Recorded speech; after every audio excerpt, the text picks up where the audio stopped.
Alright guys, we're back at the shop. I'm going to make another video for y'all today. This is exactly the stopping point of the last video, and I'm fixing to get over here and start working on the tailgate. The doors turned out really nice. I've still got to block those. I've still got to sand underneath to get the inside of the door jambs, so I can primer those and then have those painted. This is a complete color change, so the inside of the doors it's got to be painted just like the outside. Anyway, I'm going to let the camera roll. Maybe a little bit redundant, but it's just what it is when you're dealing with body work. So I'm going to try to get quite a bit done today. I'm going to try to finish the body work on this, maybe prime it soon. I don't have to do the underneath side of it because it's rhino lined.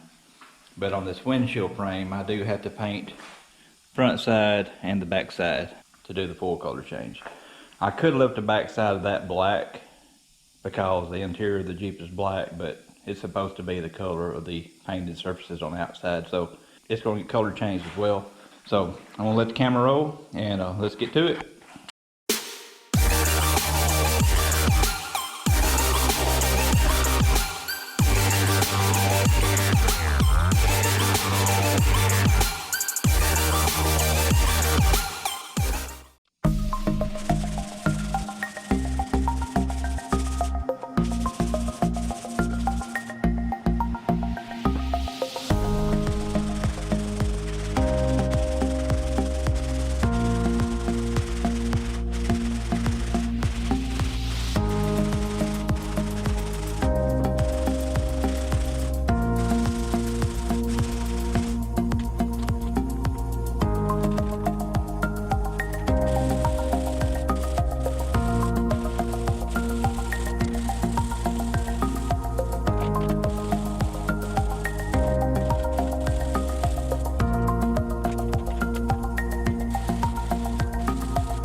Alright guys, my battery ran down on me. I had to get another battery. I've done a little work since my battery has ran down.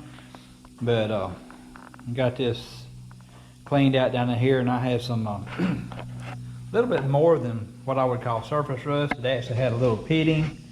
It was no rot or anything. But anyway, this black stuff you see here, that is Ep.4, and that is some really good stuff. And I put that on there to treat that. I cleaned the metal and got the little pitted spots down to the shiny metal, and then I put the Ep.4 on it. And you don't even have to get it down to the shiny metal. But anyway, I did down in here where these seams are overlapped. There was a little surface rust down in there. It was surface rust, it wasn't pitted. And on this one out here too. So trying to future-proof this thing. Just wanted to kind of get y'all caught up with what I was doing and what I've already done. So anyway, I'm going to try to spray the primer. My brother's not going to be here tonight, so I'm going to spray the primer myself on the inside of the doors right here. I got the where the buckle and the strap mounts right there. I got all of that nice and flat, and this right here actually had a little damage too. So I'm going to use a cheaper primer inside the door jambs because it don't matter. I'm running low on my good the yellow or khaki primer. I'm running a little bit low on it. I'll have to buy some more, and it's not cheap.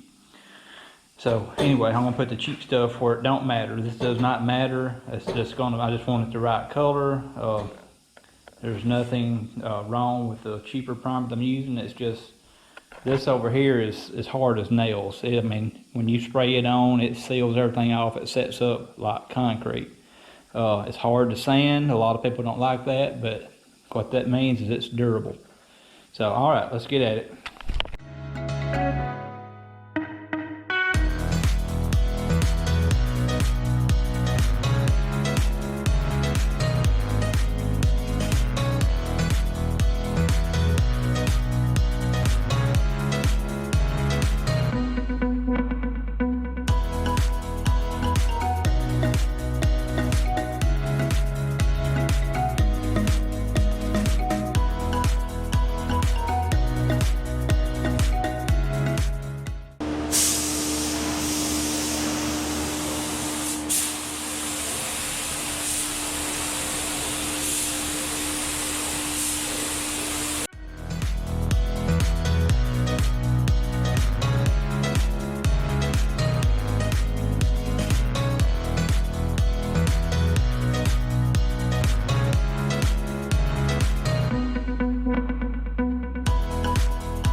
Alright guys, I've got all these parts primered. I had video footage of my brother spraying the primer on these parts, and the GoPro camera got the footage corrupted and I lost it all. So anyway, I'm down here now just filming what we have done, and anyway, the parts turned out really nice. They're going to be really good and flat, so that's going to make for a good paint job. And anyway, the next video that we have is going to be, I'll be having JJ inside the building coming in through those two doors. We'll be taking the fenders off, taking the hoods off, throwing all that junk away, and we'll be doing the body work on JJ. So enough of this boring stuff like this right here, and now we're going to get to the part I've been waiting on getting to the whole time, and that's straightening the old body up on JJ. So anyway, if you like this video, if you found it somewhat entertaining, please hit that like button. It helps the channel out, and I thank you guys for coming back week after week and watching these videos, leaving comments. It means a lot to me to get to read the comments that people's actually interested in something I'm putting on YouTube. So y'all come back next week and we'll see what we got going again. Thanks for watching.